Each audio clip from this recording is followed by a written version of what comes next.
ભાભર, દિયોદર અને લાખણી તાલુકાના અનેક ગામડાઓ માટે આગામી 3 દિવસ સુધી પાણી પુરવઠો બંધ રહેવાનો છે.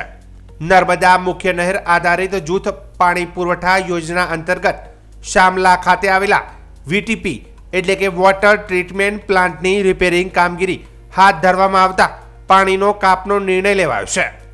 પ્રાપ્ત વિગતો મુજબ શામલા ખાતેના એમએલડી ક્ષમતાવાળા વીટીપી પ્લાન્ટમાં જરૂરી મરામત અને જાળવણી કાર્યને કારણે તારીખ 27, 28 અને 29 તારીખ કુલ 3 દિવસ સુધી પાણી પુરવઠો બંધ રહેશે.